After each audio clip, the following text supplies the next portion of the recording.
दोस्तों, भारत एक लोकतांत्रिक देश है और इस देश में आज भी एक राजघराना लगभग 80,000 करोड़ का मालिक है। इस राजघराने में एक पुराने श्राप के कारण लगभग 410 सालों तक किसी राजा को कोई भी बेटा नहीं हुआ। भारत में दोस्तों आजादी के पहले एक ऐसे भी व्यक्ति हुए हैं जिन्होंने अपने कुत्ते की शादी पर 10 लाख रुपए खर्चे कर दिए थे। ये शख्स जब देश से बाहर गए एक बार तो अपनी पत्नी को ले जाना भी भूल गए थे, मगर अपने कुत्ते को इन्होंने यहाँ भी अपने साथ रखा था। भारत में पटौदी पैलेस जैसे कुछ ऐसे घर और पुरानी हवेलियां बताती हैं कि आजादी से पहले भारत में जो राजा, सामंत और निजाम थे वह कितने विशाल संपत्ति के मालिक हुआ करते थे। और इतिहास की कहानियों से हमें ये पता चलता है कि ये लोग दुनिया में अपनी तरह के एकमात्र नस्ल थे जो आज आम लोगों से बिल्कुल ही अलग तरीके से जिंदगी बिताया करते थे। हैदराबाद के आखिरी निजाम की कहानी से लेकर ग्वालियर, बड़ौदा और जूनागढ़ के साथ साथ कई रियासतों को अगर आप पढ़ना शुरू करें तो आपको कुछ अजीबो गरीब तरीके के लोग मिलेंगे जिनकी कहानियां और अमीरी की किस्से आज भी लोगों को दंग कर सकते हैं। आज की इस वीडियो में दोस्तों हम आपको हैदराबाद के एक निजाम के किस्से और कहानी के बारे में बताने वाले हैं। हमारी कहानी की शुरुआत होती है दोस्तों 1911 से, जब हैदराबाद के आसफ जाही वंशावली के साथ निजाम मीर उस्मान अली खान के शासनकाल की शुरुआत हुई थी। हैदराबाद के निजामों की संपत्ति और अमीरी को लेकर एक बात कही जाती है कि इन लोगों के पास एक समय में इतना पैसा और धन संपत्ति थी कि उसका आधा भाग भी आज अगर किसी के पास हो तो वो पूरी दुनिया के सबसे अमीर व्यक्तियों में गिना जाता। एक आंकड़े की माने तो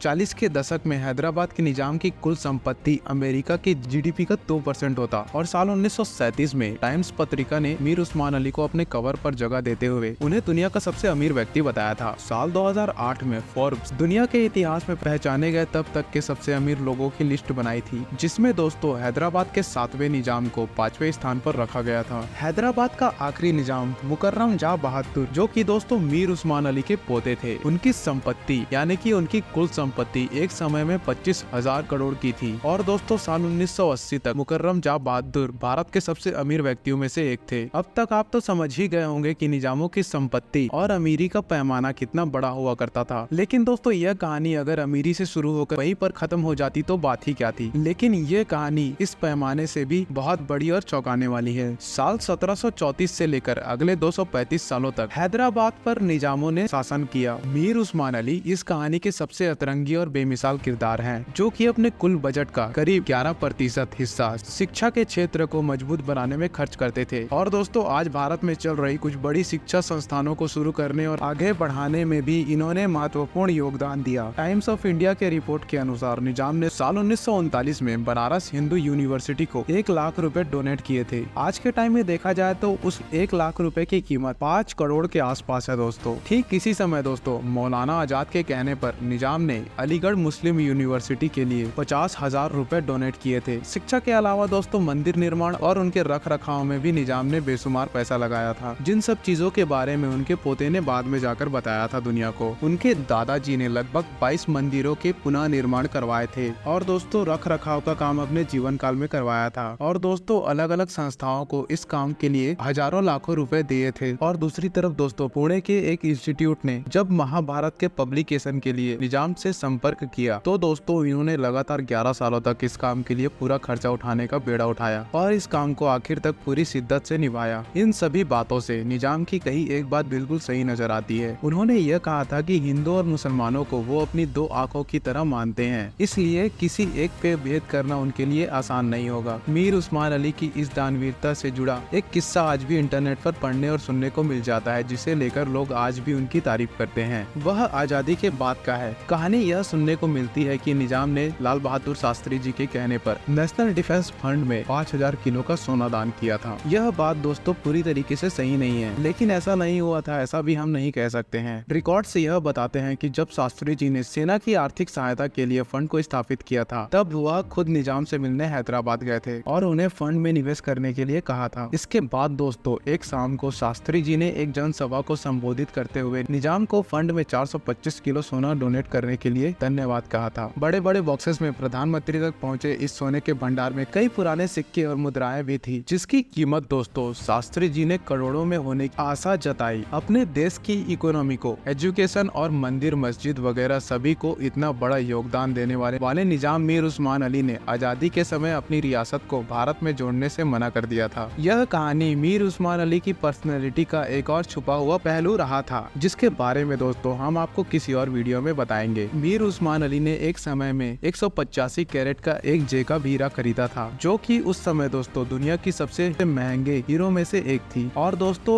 इस हीरे को निजाम पुराने अखबार में लपेटकर पेपर वेट की तरह इस्तेमाल करते थे। अंग्रेजी हुकूमत से भी निजाम का संबंध बहुत अच्छा हुआ करता था। क्वीन एलिजाबेथ II की शादी में निजाम मीर उस्मान अली ने रानी को 300 हीरो से जड़ा एक बहुत ही खूबसूरत और आकर्षित हार गिफ्ट किया था। और इसी तरीके से दोस्तों अंग्रेजी हुकूमत ने भी निजाम को बहुत सारे इनामों से नवाजा था। पहले विश्व युद्ध के समय निजाम ने अपना पूरा खजाना अंग्रेजों के लिए खोल दिया था और कहा जाता है कि दोस्तों निजाम ने 2 करोड़ पाउंड दिए थे। ये 2 करोड़ पाउंड आज से 100 साल पहले कितनी बड़ी वैल्यू रखते थे, इसका थोड़ा बहुत अंदाजा आप लगा सकते हैं। भारत की आजादी के बाद जब हैदराबाद ने भारत से मिलने के लिए हाँ कह दिया, तब उनकी संपत्ति 17 लाख करोड़ रुपए आकी गई थी। निजाम की इस संपत्ति का सबसे बड़ा जरिया दोस्तों गोलकुंडा माइंस था, जहां उस समय का हीरा और सोने का सबसे बड़ा भंडार मौजूद था। इसके अलावा हैदराबाद उस समय देश की सबसे बड़ी रियासत थी, जिसकी वजह से दोस्तों आजादी के पहले और उसके बाद भी यहाँ के निजाम को लाखों रुपए सरकार की तरफ से प्रीवी पर्स के नाम से दिए गए थे। साल 1971 तक हर साल लगभग 42,85,000 रुपए दिए गए थे। अब क्या दोस्तों आप मानने वाले हैं कि दुनिया के सबसे अमीर व्यक्तियों में से एक गिने जाने वाले इस व्यक्ति ने 35 सालों तक अपने सिर की टोपी नहीं बदलवाई थी। क्या आप यकीन करेंगे कि इस व्यक्ति को जब कोई सिगरेट ऑफर करता था तो एक साथ 3-4 सिगरेट उठा लिया करता था ताकि इसके सिगरेट का खर्च बच जाए। और क्या आपको इस बात का यकीन हो सकता है कि भारत की सबसे बड़ी रियासत के शासक के कमरे में पूरे साल जाले फैले रहते थे, कचरा पसरा रहता था और ये जनाब सिर्फ अपने जन्मदिन के अवसर पर ही कमरे की सफाई करवाते थे। मुझे पता है कि आपको ये बात हजम नहीं हो रही होगी, मगर यह सब कुछ बिल्कुल सच है। दुनिया का सबसे अमीर व्यक्ति अपने कमरे में बिछी हुई दरी पर बैठकर एक टिन के बर्तन में खाना खाया करता था, जबकि इसके पास दोस्तों सोने और चांदी के बर्तन का विशाल संग्रह पड़ा हुआ था। ये जनाब अपने घर आए मेहमानों के जाने के बाद उनकी फेंकी हुई कम जली सिगरेट को जलाकर धुआं उड़ाते थे। निजाम साहब अपने घर में बिजली की वोल्टेज कम करके रखा करते थे, क्योंकि वो बिजली का ज्यादा खर्च पसंद नहीं करते थे। ऐसे कई तरह के किस्से कहानी है जो बताती है कि निजाम मीर उस्मान अली के पास बेशुमार दौलत थी और इसके बावजूद भी वो कभी अपने कंजूस स्वभाव को बदल नहीं पाए, या यूं कहे दोस्तों कि वो अपने इस व्यवहार को बदलना नहीं चाहते थे। हैदराबाद के निजामों पर और खास तौर पे मीर उस्मान अली पर बहुत सारे इतिहासकारों और लेखकों ने बहुत कुछ लिखा हुआ है और उसी के आधार पर दोस्तों हमें पता चलता है कि मीर उस्मान अली के पास 100 मिलियन पाउंड से ज्यादा का सोना था। इससे 4 गुना ज्यादा जौहरात थे, सोने की ईंट, शराब और शैंपेन की बोतलें और दोस्तों करोड़ों रुपए का कैश निजाम के घर और बाग बगीचों में सालों तक यूं ही धूल खाता रहता था। लेकिन निजाम को कभी इतनी बड़ी दौलत की याद ही नहीं आई और आखिर में लाखों करोड़ों रुपए के नोट को चूहे कुतर गए। निजाम पर जब भारत में विलय होने का दबाव बढ़ने लगा तो एक कहानी सुनने को मिलती है कि निजाम ने पोर्तुगलियों से मिलकर के गोवा को खरीदने के लिए मोल भाव भी करना शुरू कर दिया था, जिससे कि उनका पाकिस्तान तक पहुंचना आसान हो जाए। हालांकि दोस्तों ये हथकंडा काम नहीं आया, लेकिन दोस्तों इससे ये पता चलता है कि जो अपने पैसों की सिगरेट खरीदने से भी कतराता है, वो जरूरत पड़ने पर किस तरह से अपने पैसों के जोर आजमाइश पर उतर सकता है। 1 नवंबर साल 1956 तक मीर उस्मान अली हैदराबाद की रियासत के राज्य प्रमुख पद पर रहे और उसके बाद 1967 में 80 साल की उम्र में इनका देहांत हो गया था, जिसके बाद दोस्तों इनके पोते मुकर्रम जहान बहादुर हैदराबाद के आखिरी निजाम बने थे, जिनका छोटा सा परिचय हमने आपको वीडियो के शुरुआत में दे दिया था। लगभग 235 सालों तक चली ये निजाम शाही जब अपने सबाब पर थी, तब निजाम के घर विलियम डल रिम्पल के अनुसार 14,718 लोगों का स्टाफ रहता था। निजाम उस्मान अली की 42 बीबियां थी, जिनका अपना एक अलग स्टाफ हुआ करता था। निजाम के मुख्य महल में दोस्तों 6,000 से भी ज्यादा नौकर काम किया करते थे और 3,000 बॉडीगार्ड तैनात रहते थे। गाड़ियों के पेट्रोल और डीजल पर सालाना 90,000 से भी ज्यादा अमेरिकी डॉलर का खर्च आता था। घर में 28 नौकर सिर्फ पानी ले जाने का काम करते थे और 38 लोग झूमर की सफाई करते थे। 15 नौकर्स निजाम ने सिर्फ अखरोट पीसने के लिए रखे हुए थे। निजाम की रसोई में रोजाना 2000 लोगों के लिए खाना बनाया जाता था। उनकी 16 बेटे और 18 बेटियां थी और तो और दोस्तों पोते पोतियों और नाती नतियों वगैरह की संख्या 100 के पार पहुंच गई थी और इन सभी को निजाम की दौलत पर बराबर का हिस्सा भी चाहिए था। और दोस्तों यहाँ से मुसीबतें बढ़ती शुरू हो गई, जो आखिर तक दोस्तों इस परिवार के साथ बनी रह गई। निजाम को अपनी प्रॉपर्टी और दौलत के बंटवारे को लेकर बहुत ज्यादा केसेस दर्ज करने पड़ गए थे। उनके लिए बहुत सारा पैसा भी खर्च हुआ था और साल 1971 में क्रीपी पर्स सिस्टम खत्म हो जाने के बाद गैस की समस्या ने पहले से ही निजाम को परेशान करके रखा था। विलियम डल रिम्पल बताते हैं कि उन्हें साल 2001 में निजाम के घर में जाने का मौका मिला था और दोस्तों वहाँ उन्होंने कई सारे पुराने चीजें, अस्त्र शस्त्र, गाड़ियाँ और खास करके 8,000 डिनर सेट देखने को मिले थे, जिनमें से हर डिनर सेट में 26,000 से भी ज्यादा बर्तन हुआ करते थे। लेकिन आखिरी निजाम अब इन सब बातों से दूर कभी ऑस्ट्रेलिया तो कभी इंग्लैंड जैसे जगह पर अलग अलग देशों में अपना समय बिता रहे थे। उनसे जब कोई व्यक्ति निजाम शाही के बारे में बातें पूछता था तो वो बिल्कुल ही परेशान हो जाते थे, या यूँ कहे तो वो इन सब बातों से ऊब चुके थे और अपनी सारी पहचानों को छुपाकर अकेले में एक अपनी जिंदगी अच्छे से जीना चाहते थे, शांति से। हैदराबाद के आखिरी निजाम को विरासत में 1 दर्जन से ज्यादा महल, सैकड़ों किलो सोना, सैकड़ों किलो चांदी और इन सभी के साथ साथ बेशकीमती हीरे जवाहरात, कलाकृतियां और हीरे मोती मिले थे। लेकिन इसके साथ जो परेशानियां आई थी उसमें फंसकर मुकर्रम जहां बहादुर ने अपने देहांत से पहले लगभग 4000 करोड़ की संपत्ति को गंवा दिया था। जनवरी साल 2023 में इन्हीं सब परेशानियों को झेलते हुए हैदराबाद के आखिरी निजाम का देहांत हो गया। और दोस्तों इसी तरीके से एक बहुत बड़ा साम्राज्य खत्म हो चुका था। एक ऐसा साम्राज्य दोस्तों जो यूनाइटेड स्टेट से कई गुना ज्यादा बड़ा था, यूनाइटेड नेशन के कई सारे देशों से बहुत बड़ा था। और दोस्तों आज के बहुत सारे अमीर देशों और लोगों की संपत्ति उस साम्राज्य की संपत्ति का आधा हिस्सा भी नहीं थे। उम्मीद करते हैं दोस्तों कि ये हमारी वीडियो आपको पसंद आई होगी। धन्यवाद।